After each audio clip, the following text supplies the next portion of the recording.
20 वर्ष. होय, तब्बल 20 वर्ष. महाराष्ट्राच्या राजकारणाला हादरवून सोडणाऱ्या एका हत्याकांडाचा निकाल अखेर आज समोर आलाय.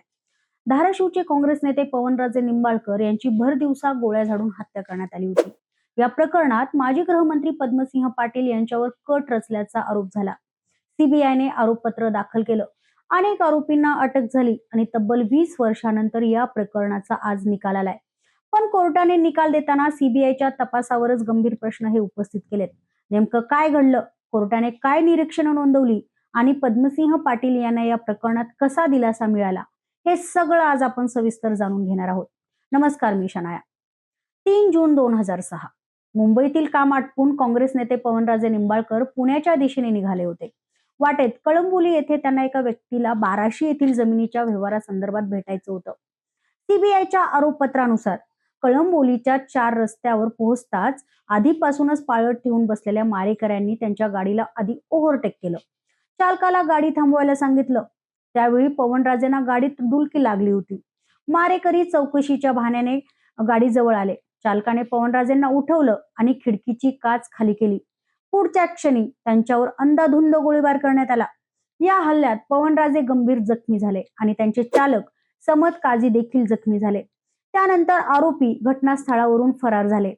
काही अंतरावर त्यांनी बंदुका आणि इतर शस्त्र फेकून दिली आणि पनवेल जवळील बेलवली येथे इंडिका कार सोडून त्यांनी पळ काढला. या हत्येमागे नेमका कट कोणी रचला होता? सीबीआयच्या आरोपपत्रात मोठा दावा करण्यात आला की त्यानुसारच 2005 मध्ये पद्मसिंह पाटील, सतीश मांडवे आणि मोहन शुक्ला यांनी पवनराजे निंबाळकर यांच्या हत्येचं षडयंत्र रचलं. सीबीआयचं असं म्हणणं होतं की पवनराजे निंबाळकर हे पद्मसिंह पाटील यांच्या राजकीय अस्तित्वासाठी मोठं आव्हान बनत होते. दोघांमधील राजकीय संघर्ष दिवसेंदिवस तीव्र होत चालला होता. 2002 नंतर दोघांमध्ये राजकीय वैर देखील वाढलं. विधानसभा निवडणुकीत दोघे समोरासमोर आले. या निवडणुकीनंतर आरोप प्रत्यारोप सुरू देखील झाले. त्यानंतर तेरणा साखर कारखान्याच्या आर्थिक गैरव्यवहाराच्या आरोपांमुळे दोघांमधील संबंध आणखीन बिघडले. सीबीआयच्या मते याच काळात पवनराजे यांची हत्या करण्याचा कट रचण्यात आला होता. जून 2009 मध्ये सीबीआयने पद्मसिंह पाटील यांना अटक केली. त्यावेळी ते राष्ट्रवादी काँग्रेसचे उस्मानाबादचे खासदार होते. त्यांच्या अटकेमुळे महाराष्ट्राच्या राजकारणात मोठी खळबळ उडाली. त्यानंतर या प्रकरणाचा तपास वेगाने सुरू झाला आणि सीबीआयने कोर्टात सविस्तर आरोपपत्र दाखल देखील केलं. या संपूर्ण प्रकरणात सर्वात महत्वाचा ठरला तो माफीचा साक्षीदार परसमल जैन. सीबीआयच्या मते जानेवारी 2005 मध्ये मोहन शुक्लाने परसमल जैनला आर्थिक मदतीसाठी भेट घेतली होती. त्यावेळी पवनराजे निंबाळकर हे पद्मसिंह पाटील यांच्या राजकीय अस्तित्वासाठी धोका असल्याचं त्याला सांगण्यात आलं होतं. त्यानंतर जैनला लातूरच्या सतीश मांडवे यांना भेटण्यासाठी सांगण्यात आलं.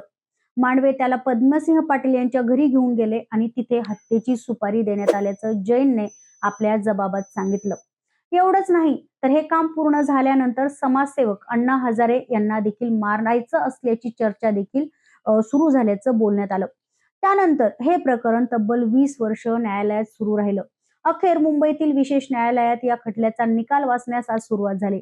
निकाल वाचताना न्यायाधीशांनी सर्वप्रथम एवढा उशीर झाल्याबद्दल खेद व्यक्त केला. पण त्यानंतर त्यांनी केलेली निरीक्षणं अत्यंत महत्वाची ठरली आहेत. कोर्टाने स्पष्टपणे असं म्हटलंय की हा संपूर्ण खटला जवळपास एका माफीच्या साक्षीदारावर उभा आहे.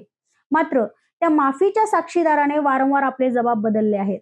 त्याचा पहिला कबुली जबाब आणि त्याचा दुसरा कबुली जबाब यामध्ये गंभीर विसंगती आहे. त्यामुळे त्याच्या साक्षीवर पूर्ण विश्वास ठेवता येणार नाही. कोर्टाने सीबीआयच्या तपासावर देखील अनेक गंभीर प्रश्न उपस्थित केले. आरोपींचे मोबाईल फोन जप्त करण्यात आले नाहीत. त्यांच्या कॉल डिटेल रेकॉर्ड म्हणजे सीडीआर काढण्यात आलेले नाहीत. त्यामुळे आरोपी एकमेकांच्या संपर्कात होती की नाही याचा ठोस पुरावा कोर्टासमोर सादरच झाला नाही. याशिवाय पवनराजे निंबाळकर यांनी पद्मसिंह पाटील यांच्यापासून आपल्या जीवाला धोका असल्याचं पत्र हे जिल्हाधिकाऱ्यांना लिहिलं होतं. सीबीआयने ते पत्र आरोपपत्रात जोडलं. मात्र हे पत्र नेमकं आलं कुठून, त्याची पडताळणी कशी झाली याचा तपासच करण्यात आला नाही. याबाबत सीबीआयकडे कोणतंही समाधानकारक उत्तर नसल्याचं देखील कोर्टाने स्पष्ट केलं. त्यामुळे माफीचा साक्षीदार परसमल जैन याबाबतही कोर्टाने गंभीर निरीक्षणं नोंदवली आहेत. त्याला ताब्यात घेतल्यानंतर अनेक दिवस अटक दाखवण्यात आली नव्हती. त्याला मारहाण झाली, त्याची औषधं बंद करण्यात आली आणि त्यानंतर त्याचा कबुली जबाब घेण्यात आला असं न्यायालयाने नमूद केलंय. त्यामुळे त्याची साक्ष ही स्वइच्छेने दिलेली होती का याबाबत देखील न्यायालयाने शंका व्यक्त केली आहे. निकाल वाचताना कोर्टाने जेव्हा माफीच्या साक्षीदाराच्या बदलत्या जबाबांवर प्रश्न उपस्थित केले, तेव्हा कोर्टात उपस्थित असलेल्या पद्मसिंह पाटील यांनी हळूच बरोबर असा उच्चार केल्यानंतर असं सांगितलं, बरोबर असा उच्चार त्यांनी केला आहे. आणि त्या एका शब्दामुळे काही क्षण कोर्टातील सर्वांचं लक्ष त्यांच्याकडे गेलं. या प्रकरणात तब्बल 127 साक्षीदारांच्या साक्षी तपासण्यात आल्या. मात्र न्यायालयाच्या मते तपासातील अनेक त्रुटी, विसंगत साक्षी, अपुरे पुरावे आणि प्रक्रियेतील चुका यामुळे या संपूर्ण प्रकरणाचा पाया कमकुवत ठरला. या निकालातून न्यायालयाने एक महत्वाचा संदेश दिला की संशय कितीही गंभीर असला तरी तो पुराव्याची जागा घेऊ शकत नाही. कोणत्याही गुन्ह्यात दोष सिद्ध करण्यासाठी ठोस, विश्वासार्ह आणि कायदेशीर दृष्ट्या ग्राह्य पुरावे आवश्यक असतात. या प्रकरणात ते पुरावे न्यायालयात समाधानकारक वाटले नाहीयेत. मित्रांनो, महाराष्ट्राच्या राजकारणात 2 दशकं चर्चेत राहिलेल्या या हत्याकांडाचा निकाल आज समोर आलाय. मात्र या निकालानंतर देखील अनेक प्रश्न आज अनुत्तरितच राहिले आहेत. या संपूर्ण प्रकरणाबद्दल तुमचं मत काय? कोर्टाचा निर्णय तुम्हाला योग्य वाटतो का? की तपासात झालेल्या त्रुटींमुळे सत्य कायमचं धुसूर राहिलं? तुमचं मत कमेंटमध्ये मला नक्की सांगा. आणि हा व्हिडिओ आवडला असेल तर लाईक करा, शेअर करा आणि सबस्क्राईब करायला अजिबात विसरू नका. धन्यवाद.